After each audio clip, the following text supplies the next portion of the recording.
5 semanas será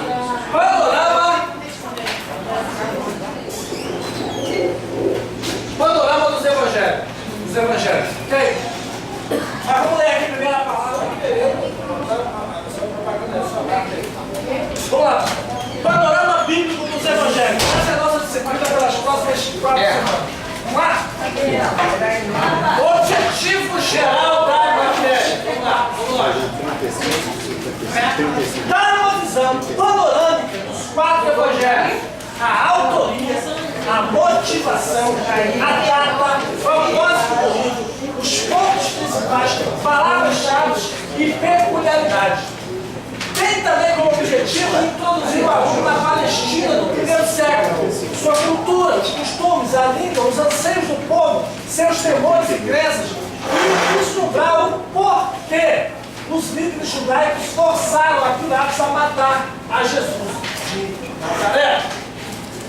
O objetivo é específico. No final desse ser capaz de compreender o público e o dois compreender o público-alvo de cada evangelista, conhecer os evangelistas, os autores, discernir a pessoa de Cristo em cada evangelho e identificar o estilo literário de cada evangelista. Ok? Muito bem. Você já sabe, né? Teremos uma prova na 4ª aula, que será entregue a vocês, para vocês devolverem na 5ª aula. Vão passar de novo uma semana com a prova. São 25 questões, ok? Das 2 matérias. Beleza, pastoral? A capa está Olha lá, irmão. Bem, esses aqui são os livros que a gente está... Olha aí, pessoal. Aqui é os livros que a gente está sugerindo. Aqueles alunos que querem mergulhar mais profundo, esses são os livros que você pode mergulhar. Ok? Panorama da Bíblia, vai te dar um panorama de toda a Bíblia. Muito bom. Isso aqui é uma reedição. Antigamente o nome era Bíblia da Bíblia. E aqui são a série de comentário bíblico. Tem cada livro da Bíblia muito bom, muito profundo. São todos os livros da Bíblia. Vou deixar aqui azul, botinho e vermelho. Muito bom, muito bom. Show de bola. Eu bebi muito dessa fonte aqui. Esse aqui, ó. Examinar as escrituras esse cara é fantástico na apresentação, a abordagem que ele faz dos evangelhos é maravilhosa. Eu tenho os 4 tomos dessa obra aí. Muito bom. É velhinho já, mas é muito bom mesmo. Muito bom. É um pastor lá do Canadá. E o Alharim que fez aí do Evangelho de que a harmonia dos evangelhos é um pouco mais, digamos assim, né, dinâmica. Na verdade, aliás, vamos falar isso. A harmonia dos evangelhos é pegar os 4 evangelhos e colocar eles em ordem cronológica dos fatos. Só que isso nunca dá certo. Não dá. Por quê? Porque eles não foram escritos cronologicamente. Esse é o problema. Não há como você colocar em ordem cronológica. É igual a Bíblia que lançaram há pouco tempo, a Bíblia em ordem cronológica. Não sei se alguém aqui já viu. Mas ela existe. A Bíblia em ordem cronológica. É uma Babel, é uma torre de Babel. Ela confunde mais do que explica. É loucura para quem? Primeiro, que a Bíblia não foi escrita em ordem cronológica. A intenção do texto nunca foi essa. Então, toda vez que você tenta colocar uma coisa numa ordem para a qual ela não foi feita, você vai ter problemas. Os evangelhos, eles cumprem um propósito, e é isso que a gente vai aprender aqui agora. Eles foram escritos, ora, para que 4 pessoas observam a pegada?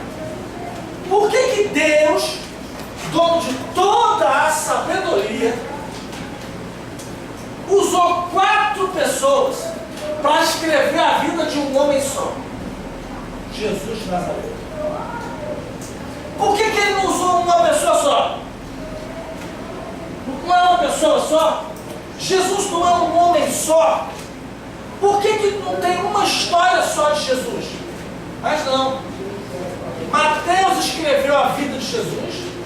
Na verdade, não a vida, o ministério. Marcos escreveu, Lucas escreveu e João escreveu. Os 4 falaram da vida do mesmo homem. Para quê? Desperdício. Não é verdade? Mas na verdade há um propósito. Nada na Bíblia está por acaso. Tudo, absolutamente tudo nas Escrituras tem um porquê, um propósito. E a beleza das Escrituras está aí, no porquê. Quando você começa a estudar a Bíblia, maravilhoso é isso. Você começa a descobrir o porquê dos porquês da Bíblia. E é aí que está a beleza do texto. Quando você começa a ler as linhas e descobrir as entrelinhas, aí a beleza, a revelação salta aos seus olhos. Ok? Vamos lá. Bem, 4 evangelhos. E não. Vamos lá. A primeira pergunta que surge antes de começar o estudo dos evangelhos é essa. Por que há 4 evangelhos, especialmente os 3 primeiros, parecem abranger quase que o mesmo assunto? Você vai encontrar a mulher do fluxo de sangue em Mateus, em Marcos, em Lucas, em João. Para quê? Que desperdício, que redundância. Para que 4 camaradas repetindo a mesma história? E aí, além de um paradoxo, acaba aparecendo um papel. Por quê? Cada um deles dá detalhes que o outro suprime. Aí você começa a entrar em paradoxo. Na parábola, a parábola da semente do semeador, Mateus vai dizer que a semente que caiu em boa terra produziu fruto a 100, a 60 e a 30 por 1. Começa com 100. No Evangelho de Lucas, vai aparecer a mesma parábola, só que Jesus vai dizer que a semente vai produzir a 30, a 60 e a 100. Invertiu a ordem. Por quê? Aleluia!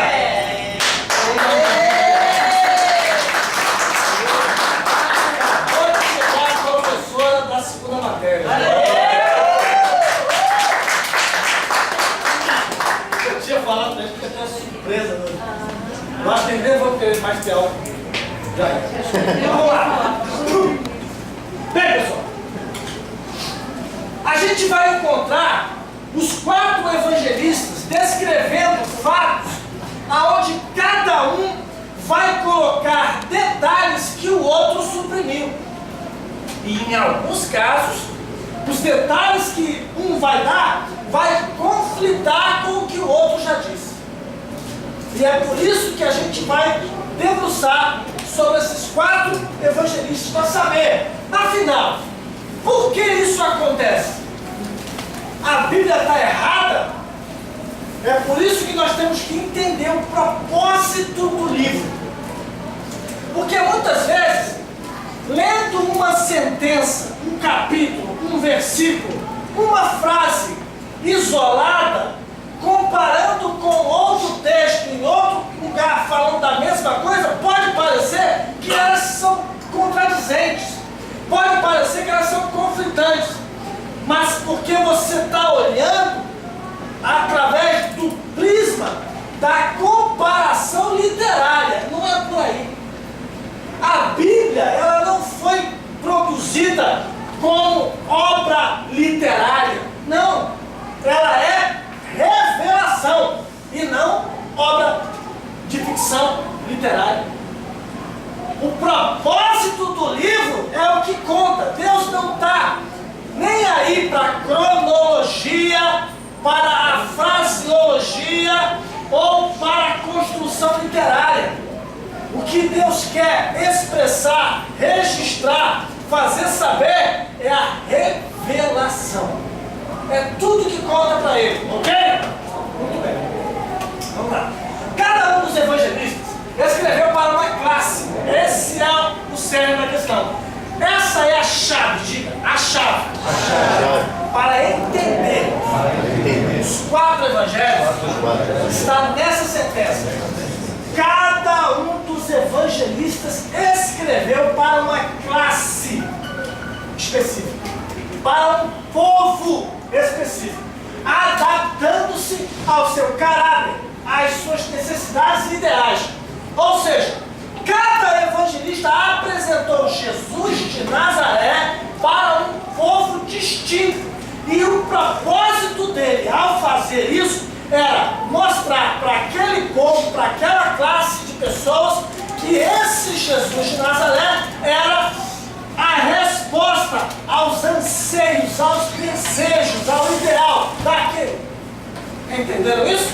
Muito bem. Mateus, sabendo que os judeus aguardavam ansiosos a vinda do Messias prometido no Antigo Testamento, apresenta Jesus como o Messias. Ora, para o povo que esperava, aguardava ansiosamente o Messias, Mateus apresenta: ei, judeus, esse Jesus de Nazaré é o Messias que vocês esperavam. E aí ele vai passar os 28 capítulos de Mateus mostrando e demonstrando que esse Jesus de Nazaré é o Messias que havia de vir. Entendeu? Foi claro? Pessoal, aqui é uma aula, viu? Não é um monólogo, não é pregação. Nós não estamos no culto. Você pode perguntar ao contrário. Só por favor, pergunte dentro da matéria. Mas, Lucas, pastor, houve vários outros evangelhos. Não, eles são livros apócrifos. Aqui hoje temos 4 canônicos, são Mateus, Marcos, Lucas e João. Agora, há uma dezena de evangelhos apócrifos. O evangelho de Maria Madalena, o evangelho de Pedro, e por aí vai. Mas aí, eu não faço isso. Então é por isso que quando a gente vai ver os filmes que são ditos bíblicos, a gente morre de raiva. Por quê? O cineasta, Hollywood, ele olha para essa história como roteiro para o filme. E aí, tem pouca informação para se construir uma trama para dar bilheteria. Então eles têm que preencher as lacunas. Os milagres, os fatos bíblicos, eles são muito rápidos. Eles são muito resumidos. Você não sabe os detalhes, né? Então, o cineasta, quando vai fazer um filme desse, ele vai buscar subsídio para preencher as lacunas que ficaram em aberto. Quem é aquela mulher que se chama Madalena, de onde ela veio, o que ela era e tal? E aí eles vão beber, porque para eles a Bíblia é só um livro.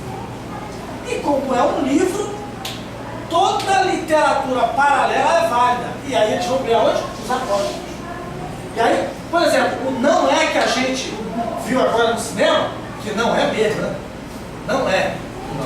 Você vai encontrar ali que Jerubbaal conseguiu entrar na arca, você vai encontrar ali que só teve a esposa, só uma mulher entrou na arca, fora a esposa de Noé. Você vai encontrar que os anjos caídos ajudaram Noé. Onde está isso? Na Bíblia não, mas está no livro de Enoque. Aquele escritor, aquele cineasta, bebeu de um livro apócrifo, que foi subsídio para o filme. Livro de Enoque, que é... Não, como é verdade? Não é verdade. É um livro apócrifo. Um livro apócrifo, ele é um livro não inspirado. É uma literatura deuterocanônica. Ou seja, fora do cânon. Ela não é considerada inspirada por Deus. Os 400 anos de silêncio, do final do livro de Malaquias até o início do livro de Mateus, passaram-se 400 anos. Até o pastor falou sobre isso aqui no dia desse. Só que a gente tem uma visão errada dos 400 anos. Vocês vão ter uma matéria que fala sobre isso. O período interbíblico. Que a igreja de Estreia foram 400 anos de silêncio. E até quando não dá desse jeito. 400 anos de silêncio de Deus. Mas na realidade não foi, não. Olha para mim, gente. Foram 400 anos onde Deus parou de usar os profetas de Israel e começou a preparar o mundo gentil para a vinda do Messias. Essa é a base. Se você ler a história geral, você vai casar ela com a Bíblia. Você vai ver que esses 400 anos Deus trabalhou e foi muito, preparando as circunstâncias. Olha, a Grécia se levantou, o mundo se tornou grego, a sabedoria grega espalhou-se pelo mundo, a língua grega espalhou-se pelo mundo antigo conhecido, a cultura, o que dominava as mentes, os pensamentos era a Grécia, a cultura grega, os helênicos. Com isso, a sede do saber se espalhou, e aí o mundinho fechado dos hebreus foi aberto, a ostra foi aberta. Alexandre mandou traduzir a lei de Moisés, que era só em hebraico, hebraico antigo, difícil, complicado, tudo bolinha, fechadinho. Ele abriu para o mundo grego conheceu a lei de Moisés. Aí o mundo conheceu a lei de Moisés, sabia agora o que era a palavra de Deus, claro, não da forma como é hoje, mas pelo menos houve uma abertura. E aí, na sequência, sai a Grécia, entra os romanos abrindo estradas. Os romanos, eles eram ótimos abridores de estrada. Todo povo que eles conquistavam, a primeira atitude deles era abrir estradas novas para o comércio fluir livremente e as tropas poderem caminhar. E aí, com isso, a língua universal, grego koiné, e as estradas prontas para o comércio, que se tornou depois as vias que o Evangelho usou para espalhar-se pelo mundo antigo. Deus usou a língua grega do Império Grego e as estradas do Império Romano para espalhar a palavra de Deus por toda a Ásia Menor, por todo o mundo conhecido na época. Vê como Deus trabalhou. A gente tem ideia de que Deus não foi 400 anos de silêncio, Deus não fez nada, não. Pelo contrário, 400 anos onde Deus parou de se revelar a Israel, mas Ele trabalhou no mundo como um todo, preparando para o Messias chegar. Entenderam isso? Nós vamos voltar aqui para os evangelhos. Respondi a pergunta? Sim, sim. Vamos lá. Mateus. Não, já falei. Lucas, escrevendo para um povo culto, os gregos, cujo ideal para o homem perfeito faz com que o seu livro focalizasse a pessoa de Cristo como a expressão desse ideal. Nota bem que os gregos, qual era o ideal dos gregos? O homem perfeito. E na cabeça dos helênicos, esse homem perfeito não tinha outro jeito. Ele tinha que ser um semideus. Um Hércules. Um Aquiles. Não é isso? Ele tinha que ser filho do Olimpo para ser esse homem perfeito. Mas aí, Lucas vai apresentar Jesus de Nazaré para os gregos, o homem perfeito que vocês querem alcançar através da filosofia, do fisiculturismo e da sabedoria, existe, e o nome dele é Jesus de Nazaré. E olha, ele não é filho do Olimpo, não. Ele é filho do homem. Ele é 100% homem. E aí o Evangelho de Lucas, ele vai mostrar que Jesus era 100% homem mesmo. Foi criança, foi adolescente, chegou à idade adulta, suou gotas de sangue. Por quê? Porque ele faz questão de mostrar que Jesus suou sangue no Getsemane. Porque os deuses do Olimpo não sangram. Entenderam isso? Eu conto a conta. Marcos escreveu aos romanos. Um povo cujo ideal era o poder e o serviço. ele descreveu a Cristo como um conquistador poderoso.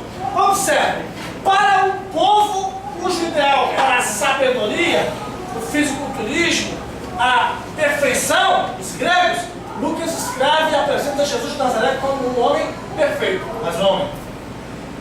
Para os romanos, João Marcos na verdade, aliás, daqui a pouco a gente vai falar sobre esses camaradas aí. Esse João Marcos era o sobrinho de Barnabé. É o que fez a primeira viagem missionária com Paulo Barnabé e voltou no meio do caminho. Ele vai apresentar Jesus de Nazaré para os romanos. Os romanos eram um povo bélico, era um povo militar. Os romanos tinham a fama de reger o mundo com a mão de ferro de Roma.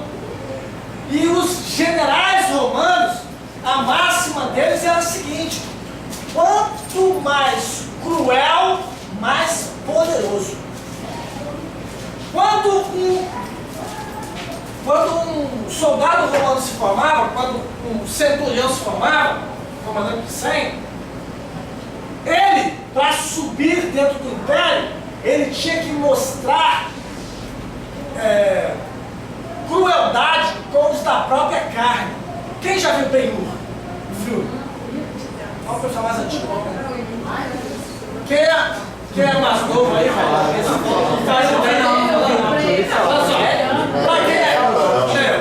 Para quem não viu de novo, Ben-Hur é um filme antigo, tempo dos 10 mandamentos, com Charles Norrest. Esse filme ele é muito didático na questão da cultura romana do século I. Ele vai mostrar pra gente como era o costume das famílias, das casas naquele tempo. Por exemplo, agora sim, esse vocês todos vão saber. Quem viu aqui o filme Código da Vinci, com Tom Hanks? Esse é novo. Esse é novo tempo. Tem 6 anos aí no máximo, né? Então, o filme O Código da Vinci fez com que milhões de pessoas do mundo todo abandonassem o Evangelho. Tudo por causa de uma mentira.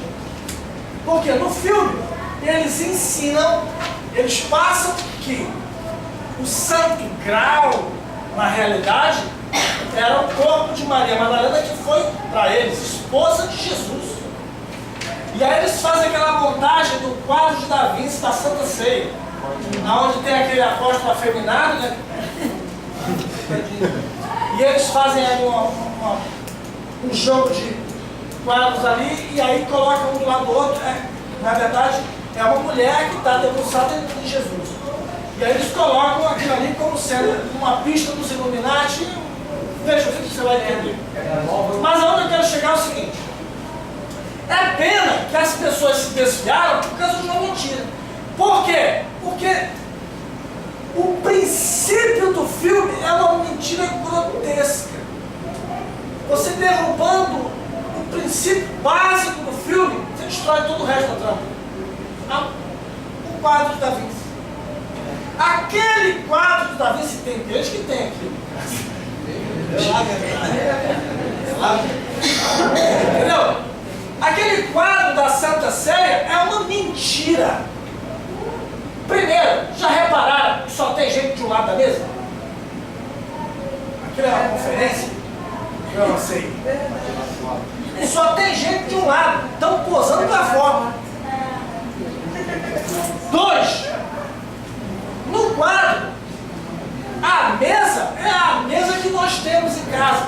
Gente, a mesa na Palestina do século I, nós estamos falando do costume oriental, lá do Oriente Médio, nos dias de Jesus. Eu falei aqui agora do filme do Ben-Hur. Nesse filme você vai ver isso claramente. Ele chega para almoçar com a família, aí a mesa daquele tempo, nas famílias, é o que nós chamamos hoje de mesinha de centro.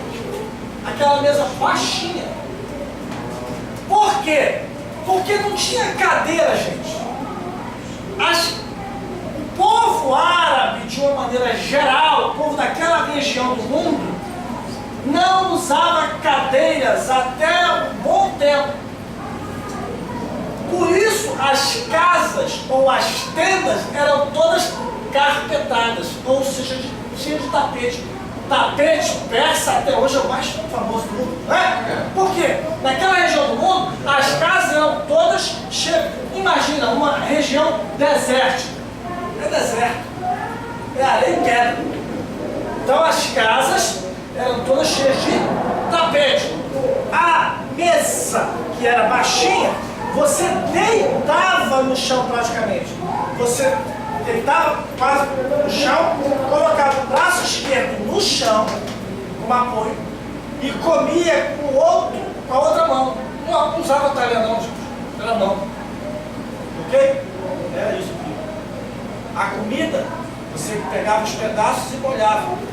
Era o que Jesus fazia. É por conta disso, esse costume de sentar à mesa, na verdade, é estar à mesa. Estar à mesa era esse costume. Os pés para trás, o braço no chão, que é tapete, a mesa pequena, com a mão. Por isso o costume de lavar as mãos antes de comer, porque se comia com as mãos. Não era talher. E aí você pegava a comida e levava a boca. Então é por isso que a gente sabe que na mesa dos apóstolos com Jesus, Judas estava sempre à esquerda de Jesus.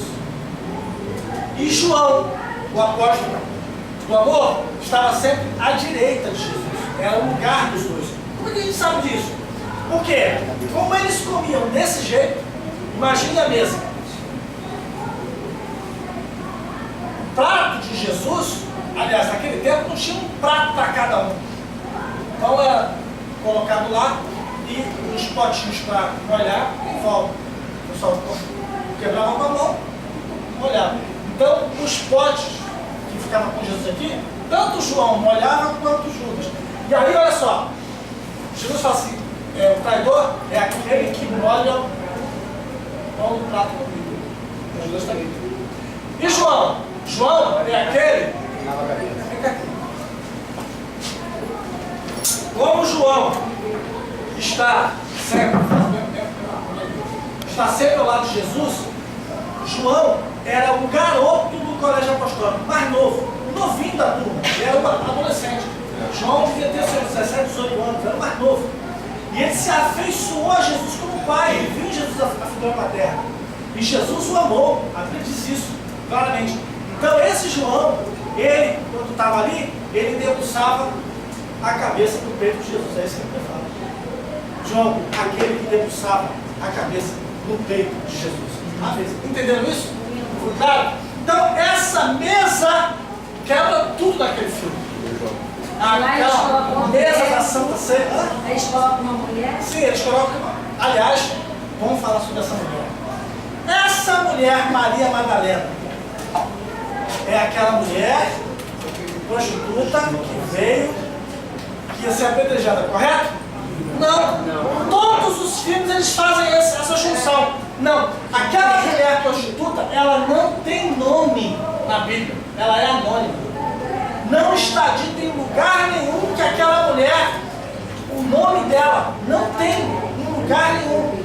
É dito que Maria Madalena, aquela que foi no sepulcro, ok? Dela, Jesus expulsou 7 demônios. É isso que está no texto. Entenderam? Foi claro? A gente está voltando a cara. Posso estar muito hoje. Vamos fazer aqui o seu. Bom, mas eu estou aqui. João agora, João. Vamos falar do João, sobre isso terminar e vai entrar. Bem, João. Já deu uma palhinha sobre quem é o João, né? Não, mas peraí, vamos fechar Marcos. Marcos apresenta Jesus para os romanos como o servo, o escravo.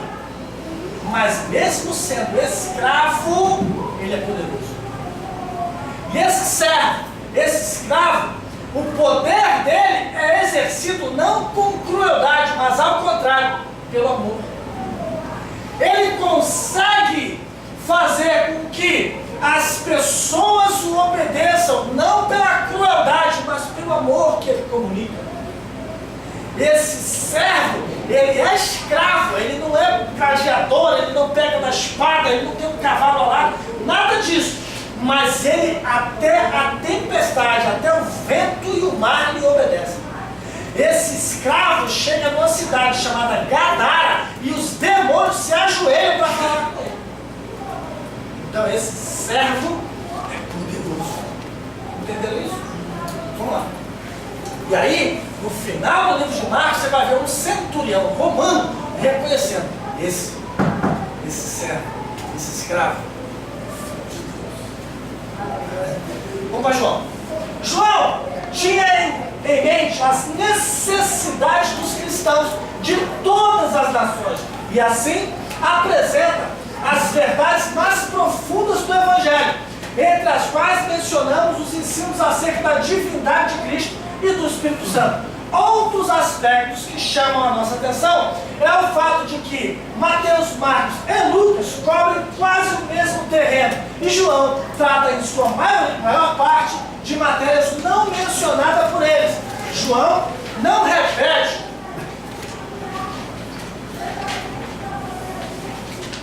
senão um só caso. Os milagres narrados nos evangelhos sinóticos é esse único e o esse único é o da multiplicação dos pães, é o único milagre que está narrado. Embora seja apresentado de modo mais completo no que diz respeito à significação do próprio milagre. Os primeiros 3 evangelhos são sinóticos, ou sinopse, ou resumidos, porque fornecem uma visão geral dos mesmos acontecimentos e tem um plano comum, enquanto que o Evangelho de João foi escrito em base inteiramente diferente dos outros 3. A questão é a seguinte, olha pra cá. Mateus, Marcos e Lucas apresentam Jesus para homens não espirituais, para incrédulos, para pessoas que não conhecem a Jesus. Entenderam isso? Então eles vão falar do Jesus histórico. Eles vão narrar a vida de Jesus e o propósito deles é apresentar Jesus para a necessidade de cada um desses povos. Para os romanos, um servo que é poderoso, para um povo que exercia poder através da crueldade. Para os gregos, um homem, mas sendo um homem é perfeito. Não é Deus do Olimpo, mas é um homem, filho do homem. Mateus apresenta Jesus para os judeus. Mateus é judeu e ele apresenta Jesus como o Messias que Israel tanto ansiava. Ele começa o seu evangelho identificando Jesus. Ele começa falando: ei, judeus, olha aqui, ó. Esse Jesus de Nazaré, ele é judeu. Ele é filho de Abraão e da linhagem de Davi. Ele começa pela genealogia. Ele começa em Abraão e vem descendo. Abraão gerou Isaac, Isaac gerou Jacó, Jacó gerou Judá e vem embora. Vem descendo. Ele vem pela vertente de Maria. Agora, João não. João não. João vai apresentar Jesus não para um povo que não conhece, mas ao contrário. E aí o propósito do livro. João vai apresentar Jesus para gregos, para romanos, para gente de toda nacionalidade, inclusive judeu, mas convertido. Gente que já conhece Jesus, homens espirituais, homens que nasceram de novo. Os 4 evangelhos vão apresentar Jesus para que esses homens, para que esses povos o aceitem. João não. João vai apresentar Jesus para um povo que já o aceitou. Agora João não vai se tratar da genealogia do rei que vem de Mateus, de Davi, nem de Abraão. Também não vai falar como Lucas fala. Lucas também tem uma genealogia, só que os gregos não têm nada a ver com Abraão, mas eles têm tudo a ver com Adão. Então a genealogia de Lucas vai até Adão. Ok? E Sete de Adão e Adão de Deus. Está lá no texto de Lucas. Agora, tem uma terceira genealogia de Jesus em João.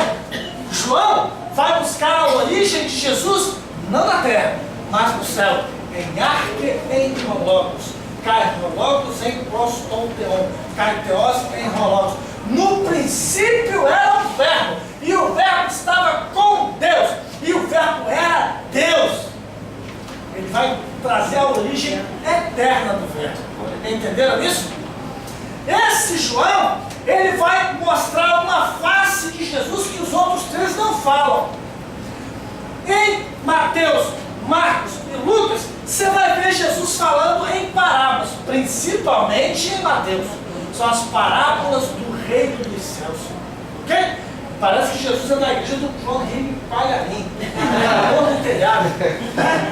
Muito bem. Mas, João, e por isso é que é bom você estudar, né? Você vai falar, olha, onde é que está a parábola tal? Aí a pessoa abre João, você não conhece. Quem vai procurar parábola, João, não lê.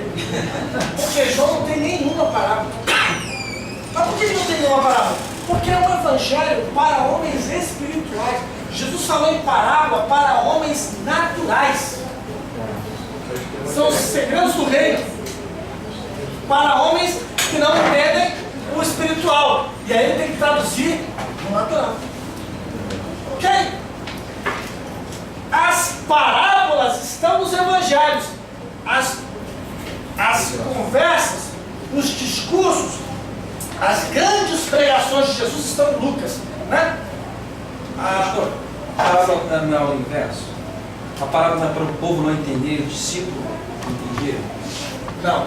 A parábola é a maneira de Jesus traduzir realidades celestiais, coisas do reino em linguagem comum. O povo não entenderia se ele falasse na linguagem dele. Então ele traduz na linguagem do povo para que eles entendam. Ele vai falar de situações, de coisas, de fatos que o povo conhece bem. Uma mulher, qual é a mulher que se perdeu uma das suas dracmas, não vai varrer toda a casa e vai acender a lanterna para isso? Quem não conhece bem o que ele está falando? Então, ele está traduzindo qual é o pai que se perdeu um dos filhos. Qual é o pastor que percebeu que uma das ovelhas sumiu, deixa 99 no aprisco e vai atrás da uma que se perdeu? Ele estava falando de situações do cotidiano. Pastor, Coisas que aquele povo... o que ele está falando aqui, salvo engano, acho que tem uma passagem que fala sobre isso. Não é a parábola do semeador, ele não explica, só explica o discípulo. Explica por discípulo, tem... Agora, as explicações das parábolas que eu ia falar agora. Os grandes discursos de Jesus estão em Lucas. As parábolas estão para a multidão. Mas a explicação, não só dessa, mas das parábolas, é para o colégio apostólico. É para os 12. Ou seja, a particularidade é só para aqueles que são próximos, chegados. Não mudou. Nada mudou, viu? Continua da mesma forma. As multidões ouvem a palavra, mas só aqueles que buscam a intimidade vão receber a revelação. Ok? Entenderam? E até a próxima aula. Vamos tirar a oferta? Vai, pega a sua.